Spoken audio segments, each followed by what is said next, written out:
Hello and welcome to the Summer of Best Ball with yours truly, Justin Herzig. It is August 23rd. That means we're only a sweet 16 days away from the start of the NFL season.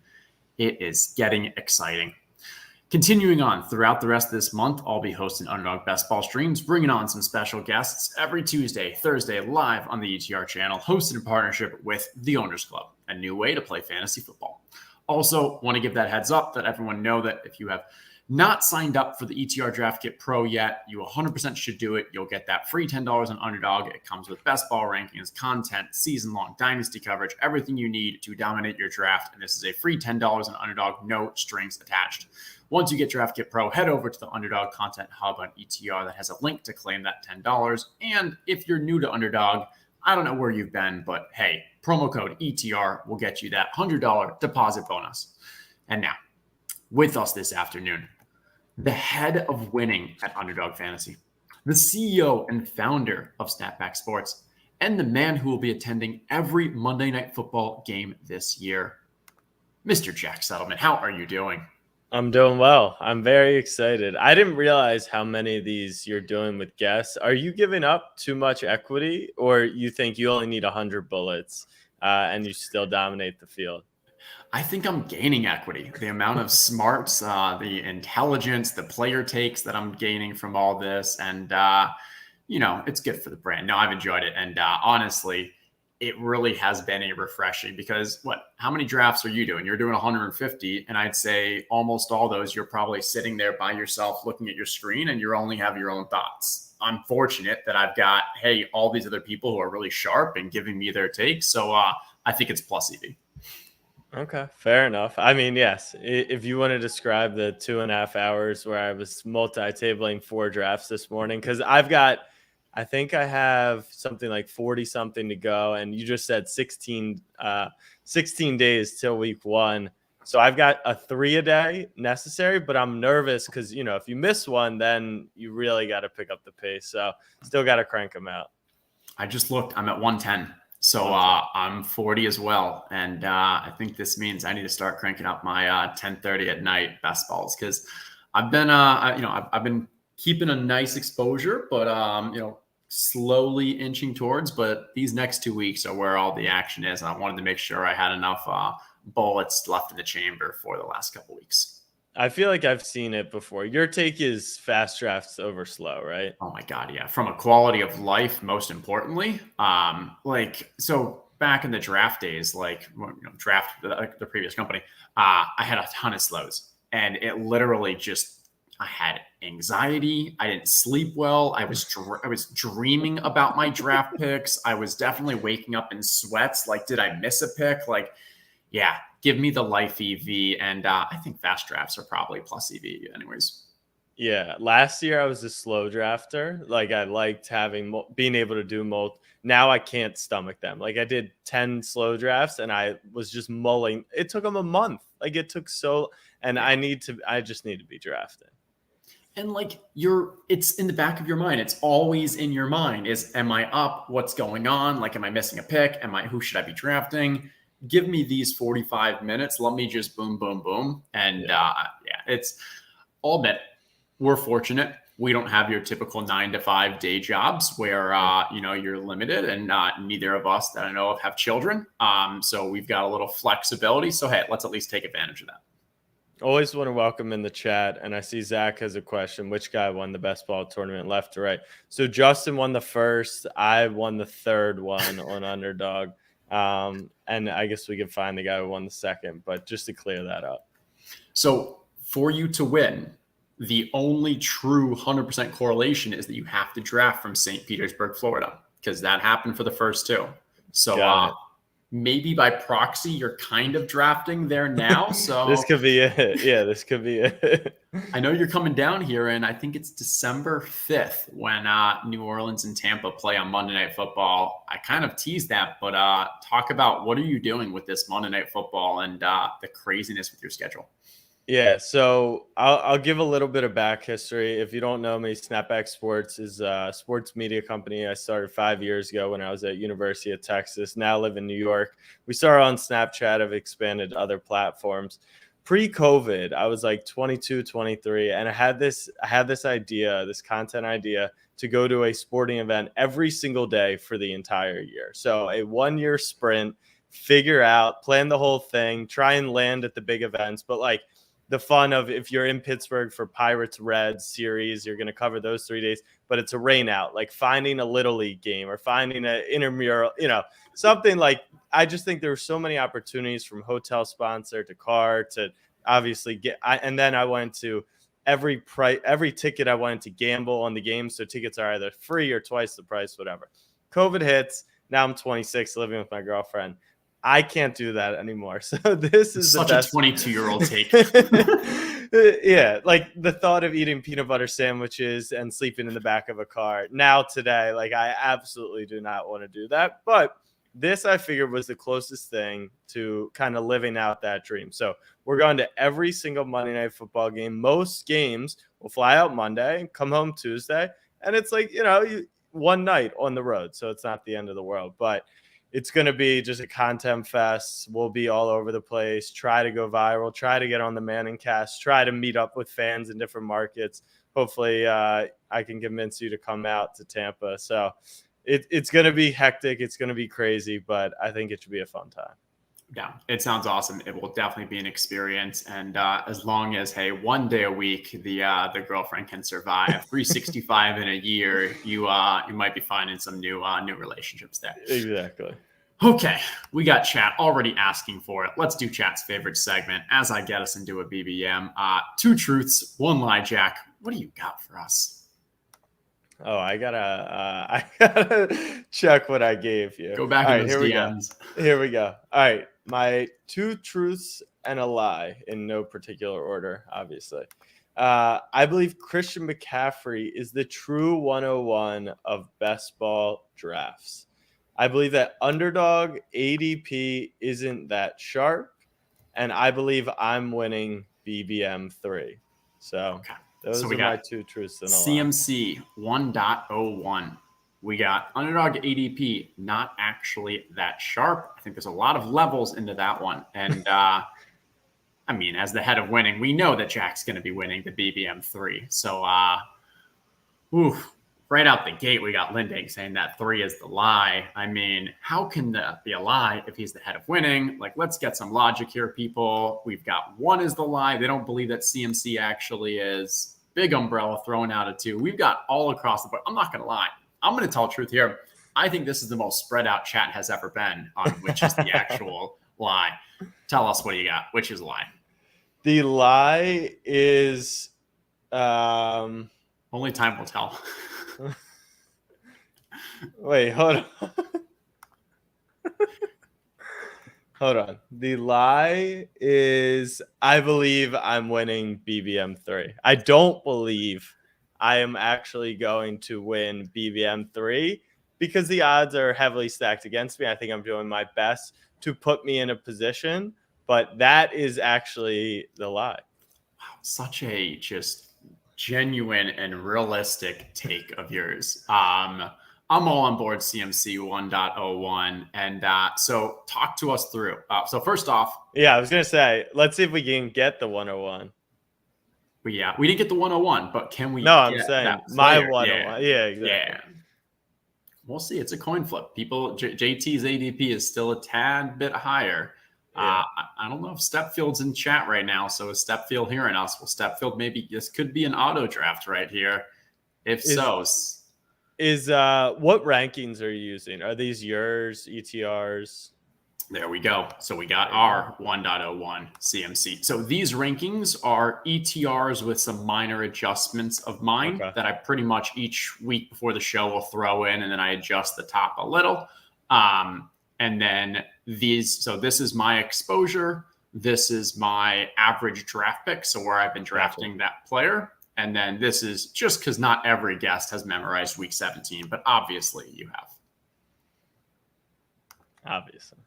All right. So talk me through your Underdog, not that sharp ADP take. What's behind that? So I think like you said, it's a very loaded statement. And obviously being in content and media, I've gotten decent at knowing how to frame things. So in comparison to other platforms, I think it is the sharpest. So it's sharper than DraftKings, it's sharper than Drafters, in my opinion.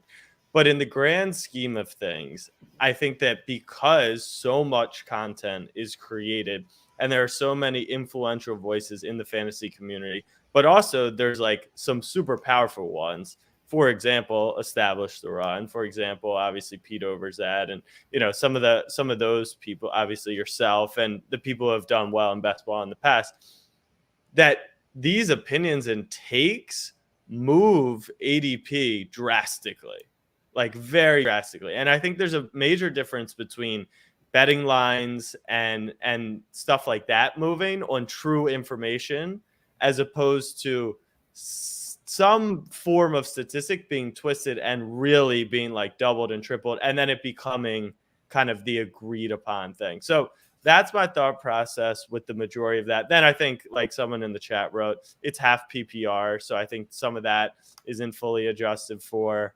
And then I don't think we have too much data.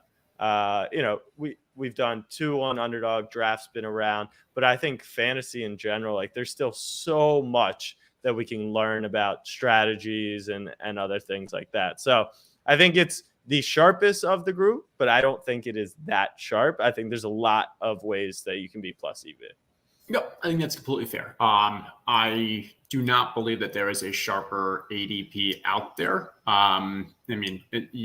I don't consider rankings ADP, and I don't consider that like fully projective when you're just talking about from one set. Like I think ETRs is fantastic, but I think when you're actually putting money and you're seeing like, hey, thousands of drafts, like it actually sharpens it a bit. And even like a site like ETR, when we do projections, we do bake in ADP because it does help kind of give that temperature from the general population as well as where you should be drafting.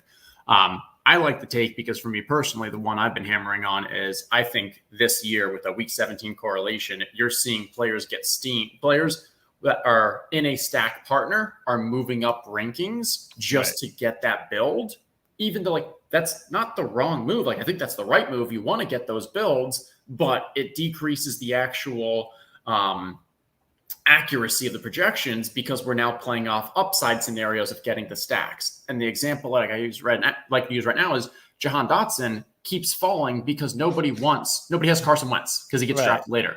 And nobody has no Browns. Yeah, exactly. So like that player becomes a value from a projections because no one is fighting over that stack partner. Right. Okay. We're back on the board here. We got our CMC. We've got 2 week 17 correlations here. What do you kind of That's what I end up drafting every time is Evans with McCaffrey. But yesterday I did him with DJ Moore and I like that. Like I think that's a little more unique and you get the stack. So I'm cool with Evans, Higgins, or DJ Moore. I'll give you the call. Let's grab it. I think we could still get DJ Moore with pick 27. Right. So we'll grab Evans here with DJ Moore ADP of 33. Could definitely play here, and you get a. How many of these builds exist though? And is that a problem? Because right after these first 3, then there's going to be a ton of obviously uniqueness. But like this obviously happens a bunch of times. It does, and I think with that game, I'm happy just to say like, hey, give me a bunch of various ways to attack that game because. You also, for those teams, like you still have Robbie Anderson as the number 2 wide receiver that's going at like ADP 150 or something. Right. You've got Chris Godwin, who I think is still a strong value in the mid 50s. And so there's still lots of ways that both you can structure your team and stack this game, but also like, okay, let's use the championship week last year. Kansas City, Cincinnati was one of the games that like, hey, you needed the Joe Burrow, Jamar Chase.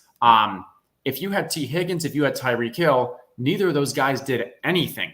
Yeah. And so it's not so much like, oh, I want to grab the best players every single time or, I'm getting Evans, Fournette, et cetera. But like, well, and look who fell to us there. That works. Oh, so you go Fournette over DJ Moore here. Oh, I think Fournette is just a tier above. Like Fournette has the ability to be like a top 3 running back this year. DJ Moore in his situation, like there's just a larger gap between what his upside is. All right. Interesting. there's also an argument for if you're drafting Christian McCaffrey at the 1.01 for that value, like he needs to not only like in a week 17, you want him to have that absolutely huge game. And because this is not PPR, it's touchdown dependent. Maybe you're saying like, hey, give him it all with DJ Moore not having as big of a game for that situation, while Leonard Fournette and Mike Evans can still both smash the way that they play and everything. It is a higher scoring team. So I see obviously a bunch of the comments. First, quick answer to Sammy's question. Are you stacking Jags Texans? That's actually one of my favorite games to stack. I have a ton of Lawrence. I think Mills at QB 27 is fairly insane. And that's a crappy team game, but it's not a crappy offense game necessarily, as if you're facing two stout defenses. Like I would say Jets Seattle would have a lower total than that game if how I think this season plays out. So definitely stacking that. But the thing we have to talk about, I tweeted out today that I had 50 drafts left. And obviously everyone pointed to correlation. I see not to correlation, to my exposure percentages. Last year, Maddox just went dumb, yeah, like all over you. But watching your exposures go along, like I see you only have 3% Cortland, and you're 22% other players, 6% Zeke. Everything I've learned and heard over the last 18 months of drafting best ball was we're not doing player takes here, and so obviously none of the experts seemingly follow that. So I'm trying to play for even exposure. My one caveat to that, the one thing you're not going to see when I tweet out my top exposures being, 16% or lower, is my David Montgomery's 1%, is my Devontae Parker's 2%, is that like, I would say my player takes are not drafting certain players, but who am I to say that Kupp or Jettas is going to have a better year? I lean a higher percentage, but like I definitely don't want to fade. Like I think having every single player in the first round is like somewhat optimal, and I would like McCaffrey to be my top guy. But like I don't know, what did you think of my exposures? I think that makes sense. So first, I'll touch on what we were talking about with. I think it is easier for us to have a strong negative opinion on someone than for us to have a strong affirmative, because then you start fighting against ADP to say, well, I'm going to reach to get this person. Right. So that keeps your exposure, your ownership from going too high. But it's very easy to say, well, I'm just not going to draft this person. Now I get that 0%. All right, let's take a look at what we've got here. We've got two strong running backs. We've got Mike Evans. Judy is definitely a tier above, and with an ADP. Is there anyone else that you'd want to fight against, or should we go with Judy? No, I'm cool with Judy. I would say if we didn't go to running back, I would draft Waller, but I'm fine with Judy. Okay. I'm drafting a lot of Waller. What was actually really funny was looking at the thumbnail for this, and I guess you used last year's draft and stuff, and seeing like Visca in the 7th and Waller was going in the 2nd, and it's just interesting to see like so much has changed. Yeah. Oh yeah, without a doubt. I'm on Team Waller as well. ETR loves Waller, considers him a strong value. You can see like I was drafting him when his ADP was even lower. Doesn't mean I'm slowing down now, but pick 51 here, maybe we could have gotten Waller. If we want to continue with the game stack and just go strong in this Carolina Tampa, you have Godwin that's available here. How much is too much for you? In an offense like Tampa in that game, I'm okay having, but like I know sometimes the Jets are falling a lot, and I'm like, I've got Brees, and then I've got Elijah, and I've got Garrett Wilson. Do I really need, Conklin as my third tight end? How much is too much for you? The worse the team, the more hard, the deeper I'm willing to go, because so we're at the top here. Like this is where I'm just like, hey, we're just going heavy on Tampa's going to be the top scoring offense. We have Fournette, we have Evans. We'll probably go for 80. Good with that? Yep. Okay, cool. So the cheaper it is. So let's use Jets as an example. If, right now, Zach Wilson, not even going to play the first 2 to 4 weeks, who knows? They're probably projected to finish as like a bottom 10 offense. Zach Wilson's supposed to be like a bottom 5-10 QB. Okay, that's the expectation. Well, what if Zach Wilson and the Jets somehow something clicks and they turn into a top 10 offense? if that's the case, it doesn't matter which Jet you're drafting. Those are all highly likely to surpass their ADP.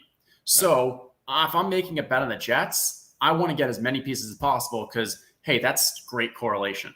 All right, now compare it to the Bengals. Chase, 5th overall. Higgins, end of the 2nd, early 3rd. Burrow in like that 6th, 7th round. Mm-hmm. Okay.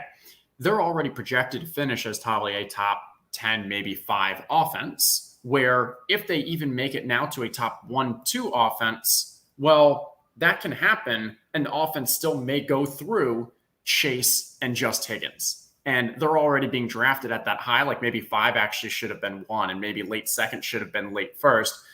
But your ancillary pieces, like Hayden Hurst, still may not have a great year because it's already baked in that, like, hey, this team is already going to perform here. So that's where, like, if I grab Chase and Higgins, I'm probably not going for Boyd unless, like, it becomes a strong value. Maybe Hayden Hurst, but I'm not, like, trying to really aim for it. But if I'm grabbing Daniel Jones and the Giants or Zach Wilson and the Jets, those late guys, just giving me as many mouths as I can for those offense. That makes sense. What has been your favorite build this year? My favorite build would be from where we were, so near the top, and then grabbing Lamar and Mark Andrews. And so now, and Lamar and Mark Andrews would go, let's see if someone was going for it. Lamar went here, but a lot of times, like right here, you're getting Andrews with the 24th, you're getting Lamar here, and now you've got your top overall CMC, you've got Lamar, you've got Andrews. You're literally starting with what could be the number 1 quarterback, running back, and tight end. Mm-hmm. And then you still are able to grab another wide receiver in there and start going heavy into wide receivers for the next probably 4 or 5 rounds. Throw in another 4 running backs in that Nyheim Hines to Michael Carter period to say, like, hey, I've got those 4 plus CMC. And, like, now this team just looks sexy. Yeah, I drafted that team last night, and that was literally my feeling. I was like, I feel so good and secure in this build. What's your favorite structure so far? I'd say 2-5-8-3. And with the 3, I'm down for an elite tight end, but really there's only a couple spots in the draft where I end up getting one. Waller sometimes falls, so I don't mind that. But like if I don't get that elite tight end, I feel very confident just going with those 3 late tight ends because like we just got Noah Fant in a draft. I was drafting with the Rotoviz guys right before this. We got Noah Fant in the 16th round. Like that's basically free. And, there's the Will Dissly situation, like, not the greatest, but like he also is an amazing talent. And you throw in other guys around him like Tyler Higbee in some situations where I'm fine with getting that. So give me an elite QB, give me the 3 value the 3 value tight ends, and then 5 and 8 for the other 2, which gives you some strong upside and kind of elite guys at each. And so I think that's my most common this year. How late does your first quarterback have to go to take 3 QBs for you? Like, is it when Kirk's QB1, Rodgers, or are you never really going 3 QBs? I'll definitely go through QB, but let's take a look here because we are up. All right, we probably still want to stay away from running back. Wide receivers, Thielen is best from an ADP. I don't hate him.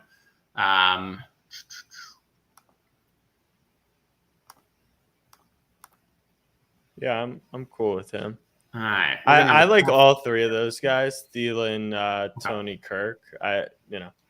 Doesn't really matter. We'll go with the ADP for here. We're going to have an interesting decision. So we've got pick 75, and then our next pick is not until 94. And what's Brady? And Brady's ADP is 88.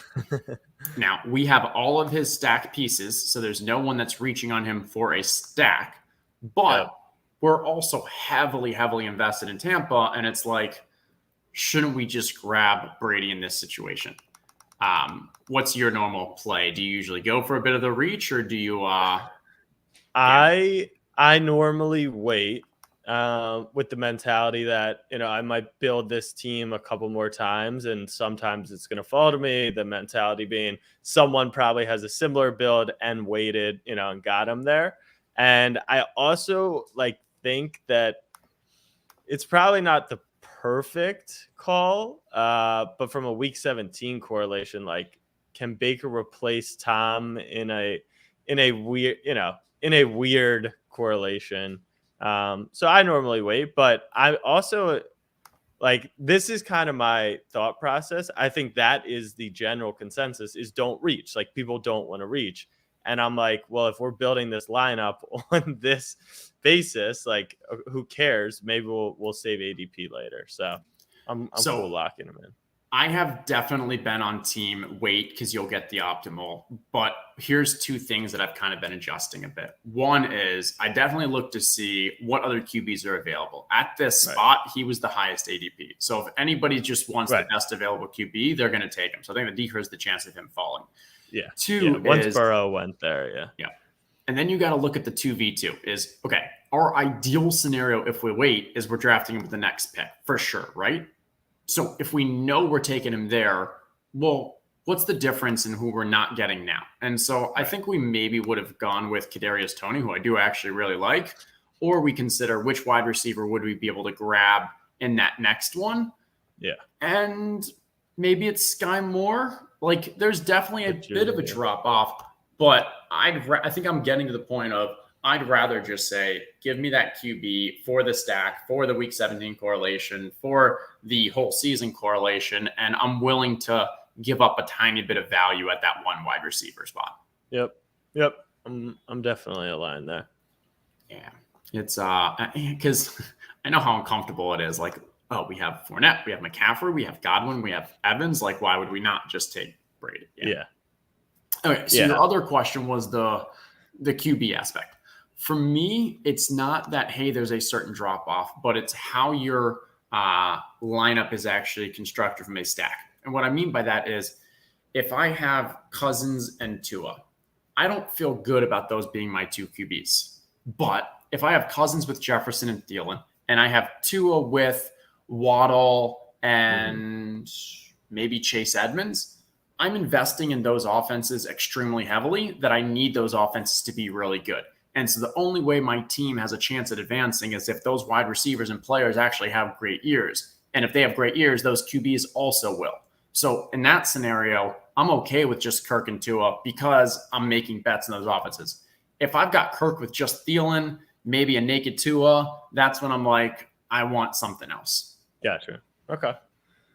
Back to the exposure talk, because I actually don't necessarily agree with my exposures, meaning like I'm curious, like, theoretically, if we're trying to gain an edge on the field and you're already playing at such an outlandish kind of, should you have not maybe player takes, but player stands? Like, does your EV rise if you say, you know what, I'm not drafting Aaron Jones ever, right? And I'm only drafting AJ Dillon. It's a complete fade of him. Is there a play there?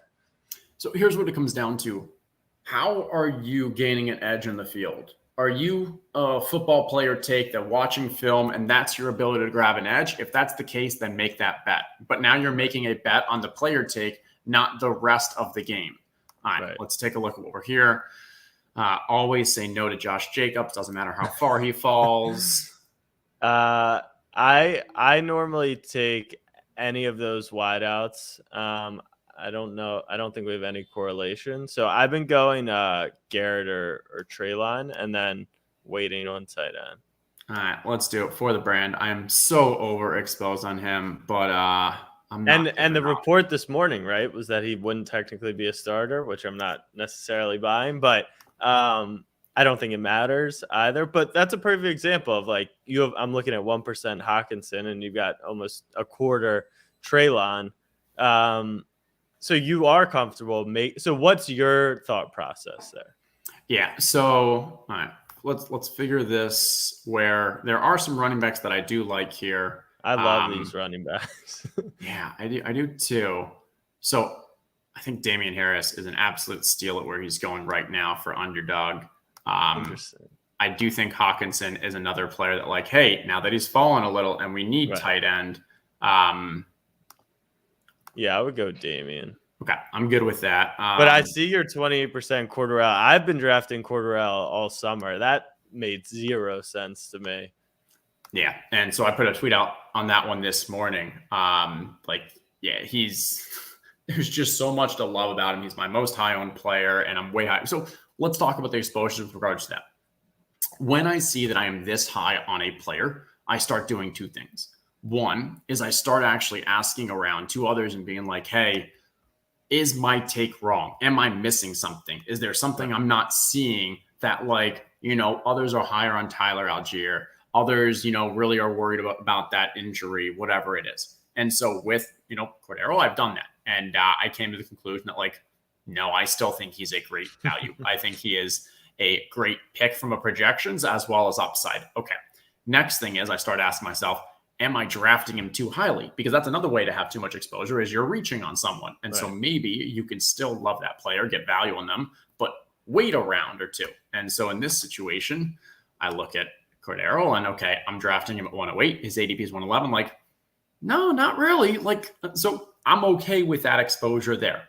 And I also I'm heavy into the DFS. I'm heavy into football. Do this basically for a living now. So I'm comfortable with this is me making a player take for a lot of people who, aren't that much in the weeds, are only kind of second, third hand. Maybe you don't have those player takes. If you're that much confidence in them, in that case, that's perfectly okay. You can still win best ball by doing good roster construction, by having good strategy, by having good stacks and all that stuff. And so maybe that's where you play for that edge. And, Brian Hooper, Brick, the one who does a podcast with Peter Overzet, he's a, he's an MME. He enters 150 lineups into the DFS stuff for all the sports. He's a computers guy. He doesn't have confidence in his player takes. So he's like, I want to be as close to 8%, which is on every player, unless I have some form of a take. Because if you do have some form of a take, then go above it or go a little below. But that's where I was gonna say, you have 0 Kenneth Walker shares. Is that real? I don't. It wasn't showing up. I wasn't sure if. This could be an error because it has Kenneth Walker the third. Gotcha. Okay. Because I didn't think I had no Damian Harris shares either, but I checked and I actually don't. You might actually have to check and see. I know that I've drafted Kenneth though, but after these picks, I'll go into my actual exposure. I think that's a Kenneth Walker the third. Got it. Formatting issue. So as you take 28% Cordero, I agree. He's the best in that range. This is a player take. You've done your research. Does it need to be a 28, right? Do you want to be 20 and maybe you're getting, because in theory, are you missing out on players in that range that could hurt you, or here's another reason. I've drafted a lot of Kyler, and Cordero is a great week 17 correlation piece. So whenever I draft it like Kyler, there's no reason for me to pass on a Cordero when I'm getting him at value, everything else I believe, and he gives me that week 17 correlation. How do you end up with so many, or I would love to look at your QB exposure, and I'm cool with Garrett Wilson. Okay. All right. Good. Cousins is we should probably go Cousins. I would say we can wait because we went for Brady. Those guys have quarterbacks. Let's do it. Let's wait. These two have one. They don't have Justin Jefferson. Actually, Bonner Bryant has Justin Jefferson. So he'll probably be taking it, but that's all right. Yeah, we're not in love with Kirk Cousins, anyways. That's fine. 1% Aaron Rodgers. Yeah, and so there's a couple reasons there. One is I have probably 0% Lazard. This is going to be a legit 1%, but I got him at pick 113.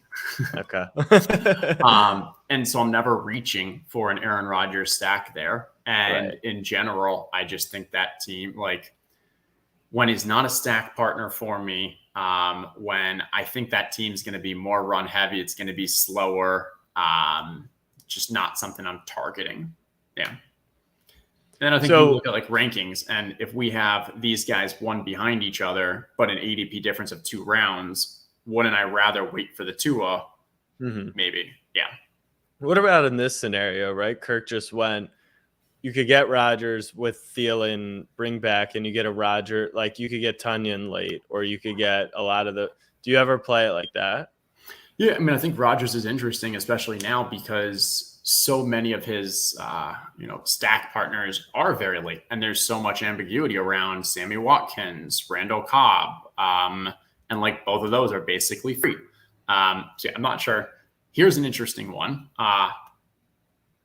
Do we continue with the Tampa stacks? My vote is you just want to get as many pieces as possible as this, and like, yeah, you're likely not going to have all of them hit in one game, but it's also an 11th round pick.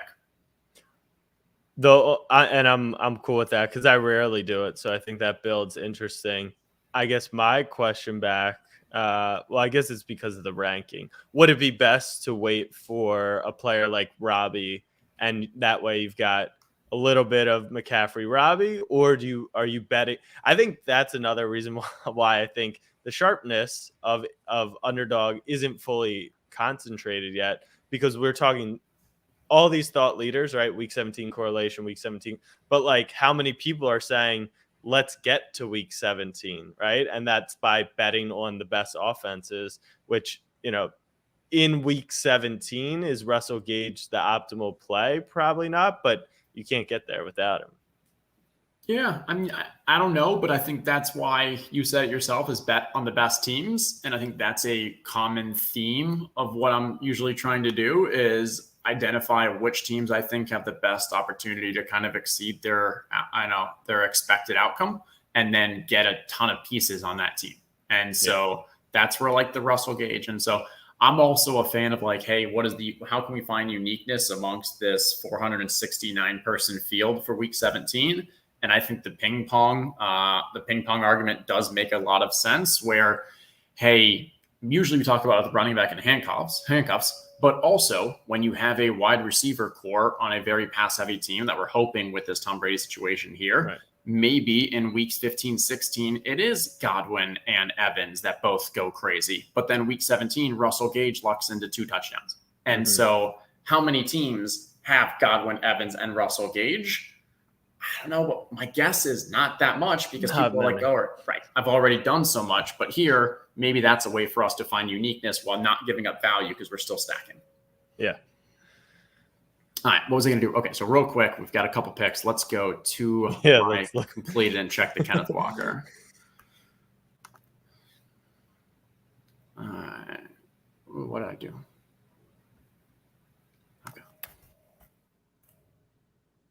All right, so 13.6. Yeah. It was just because the Kenneth Walker used to say the third, so it was that. Yeah. A lot of Gamewell. I'm very bullish on Gamewell this year, although it sounds like he's going to be RB3, which was a little bit of a surprise. But I think so we're talking about those offenses, right?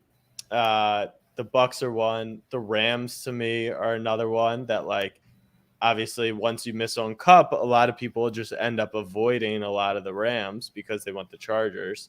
What are those offenses in the middle range that you think can crush ADP? All right, let's look at my QBs, because I think that probably touches. I know Miami's definitely one of them, so Tua just went. But I think, like, I'm always talking range of outcomes. And so what has changed that I believe that there's substantial upside here? For the New York Giants, we talk about Dable coming in and, you getting that new offensive mindset. Okay, so that gives you upside there. With Miami, new coaching staff, new Tyreek Hill, Cedric Wilson, new running backs. Like, literally, it's an entirely new offense. So could it, if this is their projection, that's what they did last year, could they suck? 100%. But could they also exceed? I want to take the chances of when they do. So Miami definitely falls into that for me. Jacksonville, I haven't been drafting as much, but if someone wanted to make that same argument to me, I completely get it. We saw Christian Kirk get 38% target share in the preseason. Like, it's pretty clear that he's going to be the number one there. So if you wanted to go Lawrence, I also looked at his stats last year. He didn't suck. Like, the whole thing was about this crazy contract, and they probably overpaid him, but like he definitely didn't suck. He was very fantasy viable. We're done with Trevor Lawrence? Christian Kirk. Oh, okay. Yeah, no, he was fine. I mean, well, so you had the Hopkins issues, which allowed him. he was a steady, number 2 wide receiver that Yeah. occasionally had to fill into that number 1. I think so. And like, again, such a different offense without Urban Meyer there this year. And I thought you were initially talking about like Trevor Lawrence didn't suck. Trevor Lawrence had just no touchdowns, which was a kind of outlier, and then actually started putting some together a little nice at the end of the year. Okay, we're in a weird spot here where we could grab like just about anything. I was going to say Irv or Madison to go with Thielen. I like Irv. Okay.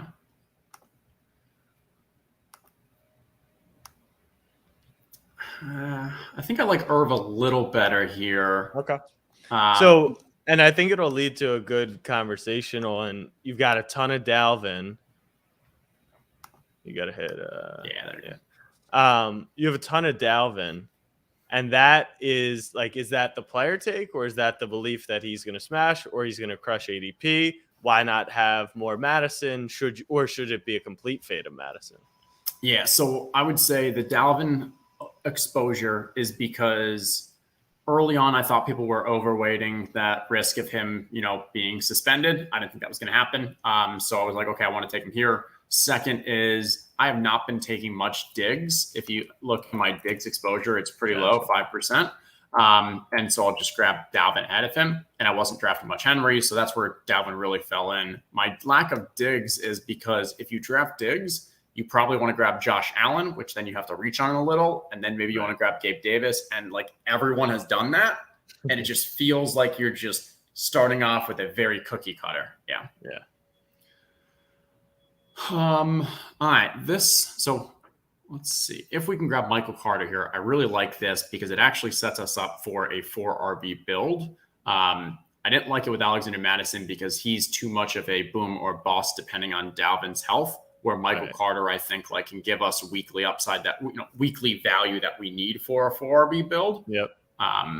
The 2 bye weeks I don't love, but since it's our top 2 studs in week 10, I think it's probably okay. Okay.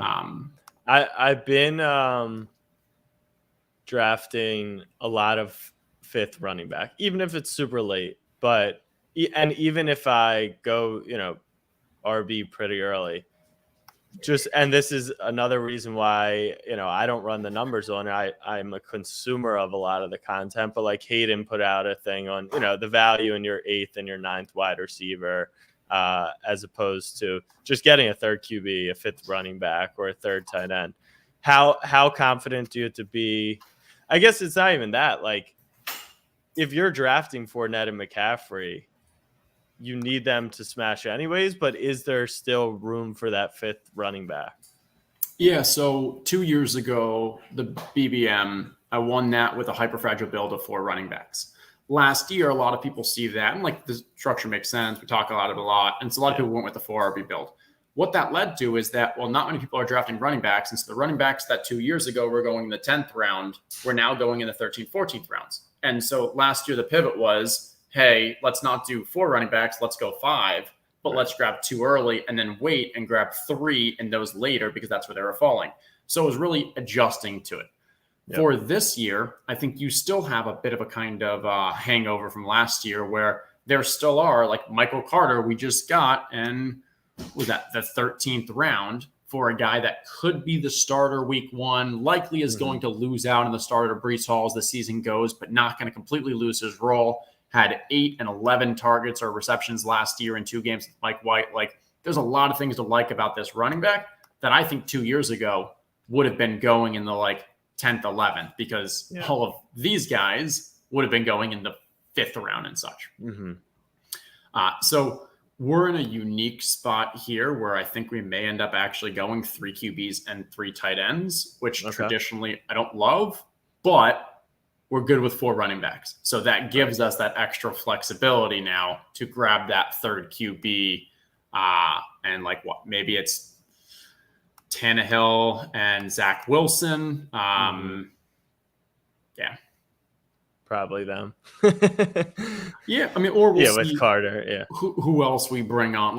We could grab a Corey Davis.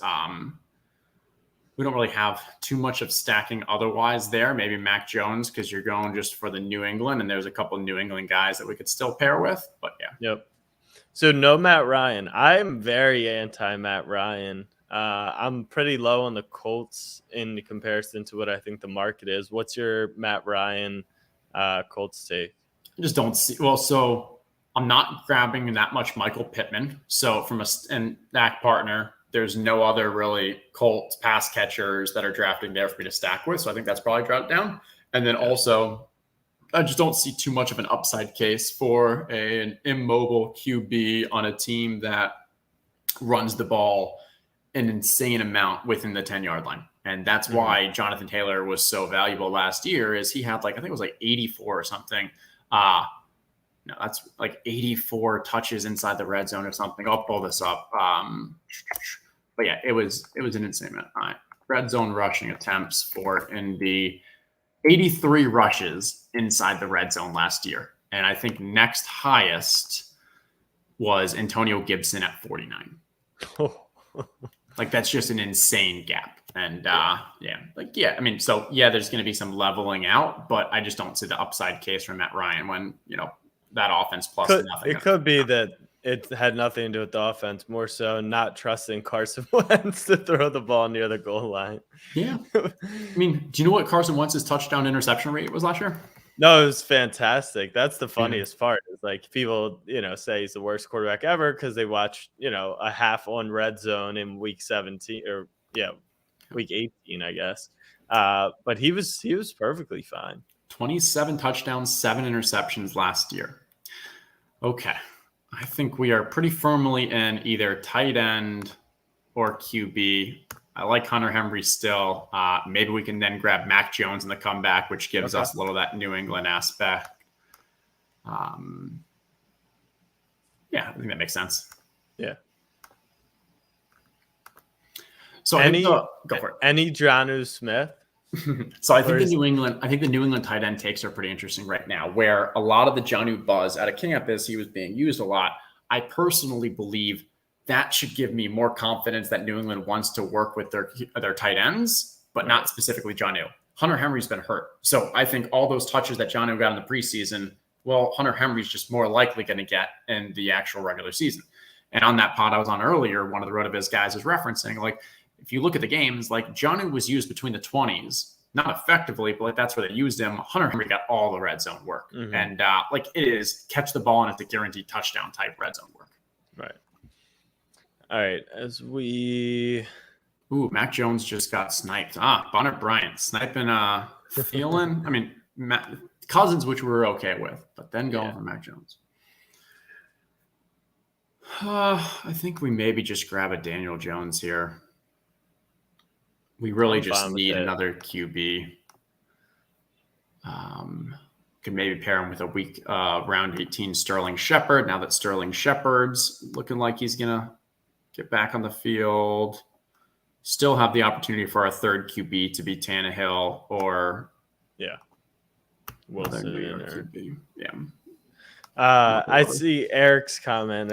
As an Eagles fan, if you think Wentz is perfectly fine, then I think you may have only watched him on Red Zone and read his box score. A couple of things here. One, I do a podcast with an Eagles fan twice a week. I know more about Carson Wentz than I wish I did. That's for one. He's the biggest joke of a quarterback. He's a loser. He chokes.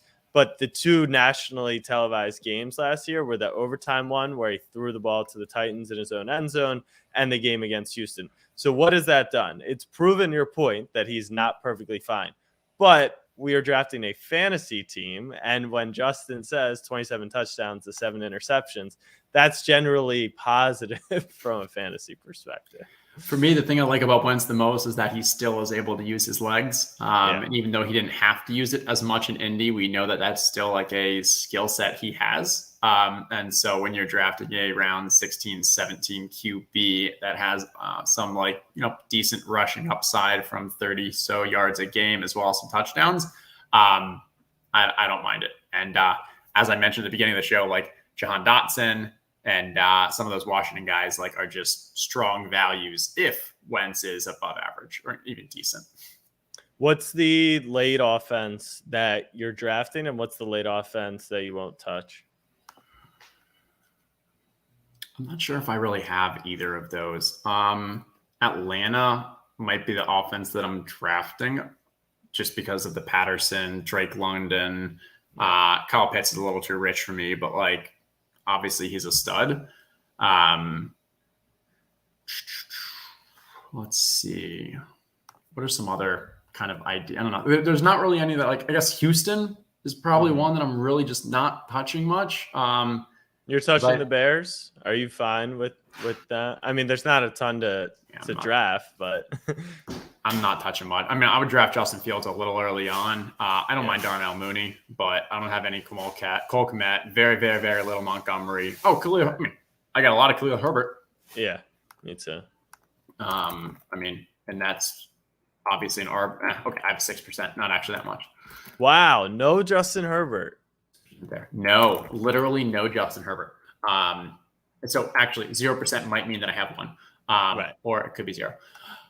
I think he's drafted way too high, and I think that's happening just because of correlation between Keenan Allen and Mike Williams, and each of those people are fighting for him to bring him up. I think you're getting Kyler Murray 2 to 3 rounds later, and projections wise probably isn't that much difference. Like, yeah. Wow. Okay. So that's a stand. What do we? Okay. Yeah, that is a heck of a stand. All right. So QB, I think Zach Wilson. If we wanted to just lock him in because we do have Michael Carter. Yeah. And Garrett Wilson. I feel like that's another. I mean, you're talking about. We do have Tannehill here too. If there's another player we want, like if we want to grab Noah Fant to get that third tight end. Okay. Let's do that because we know worst case we're going to be able to get one of Zach Wilson or Ryan Tannehill.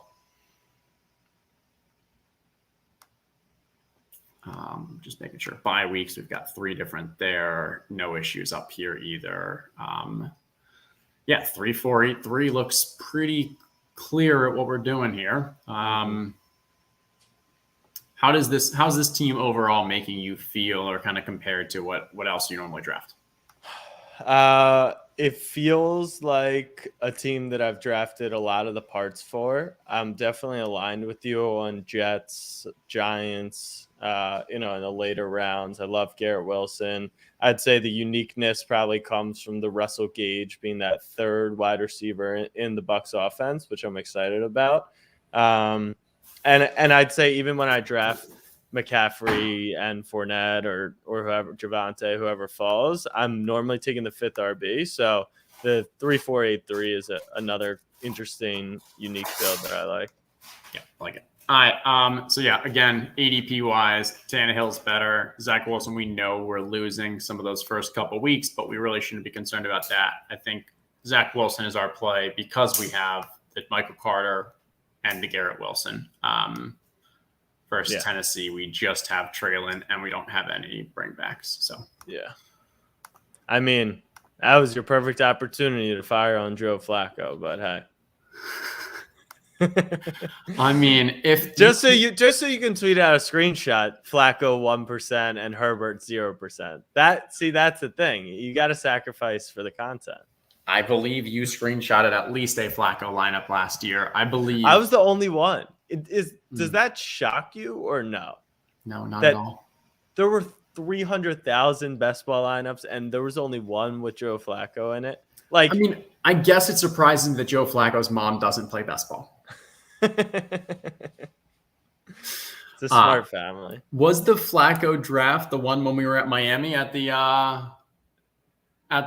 best ball Mania, the Palooza? No, I think it was a separate one, but that was when I said he would start under 2.5 games or something. I think he took I guess he took 2. It was close. And then we're still waiting for Kareem Hunt to get traded to Miami. Yes, he is back on the trading block, and it's a shame they signed 19 running backs this offseason, or they would have made a lot of sense. Like, is he a better version of Chase Edmonds? I would say he's probably pretty similar. He's a couple of years older. Earlier, in a year or 2 ago, he would have definitely been a better version of Chase Edmonds. If he gets traded to Philly, that will screw up That will be the Doesn't make offense sense. that will be so efficient, so awesome, and just dead in fantasy. Like you won't be able to have a single good player. Yeah. I mean, they're one of the most confusing offenses already right now because last year they started off so pass heavy that didn't work. So then they went to a very run heavy build. Then offseason goes, they bring in AJ Brown. All the connection between AJ Brown, Jalen Hurts looks fantastic, but also you still have, kind of run first tendencies. It's like within the Slack channel, the ETR Slack channel, it's like we go back and forth and like, hey, what will this team do? And the way to draft is just draft that, accept that, hey, some of those are going to be wrong. But if you're right on run heavy, best offensive line, extremely efficient. If you're right on pass heavy, Jalen Hurts takes that passing step up, and AJ Brown, Devonta Smith, Dallas Goedert, like are the just clear concentrated outcome. You're going to smash with one of those two. Super Bowl winner. Okay. Right. We probably should have been. What are we taking? A wide out? Definitely a wide. All right. So David Bell is probably my favorite, just individual player here. We don't have any need for Cedric Wilson. I don't really think there's much of the stack partners here. You got Zach, Braxton Berrios. That late, but I don't. I'm off Shepard. From what I've heard, he might not even make the team. Let's go David Bell. I think it's just, hey, this is the guy who has the profile to break out similar to like an ASB last year. And no, there's not much correlation. I don't think we actually ended up with any Cleveland or Washington. So he's just a standalone. But in my mind, when you compare him to who else is available here, he's got the actual breakout potential, especially for the second half. How low will you go on that list? Like, very.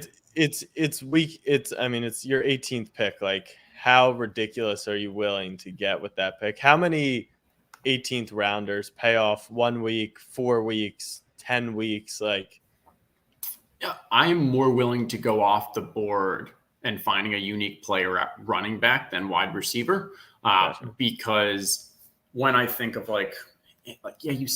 let's go back to this.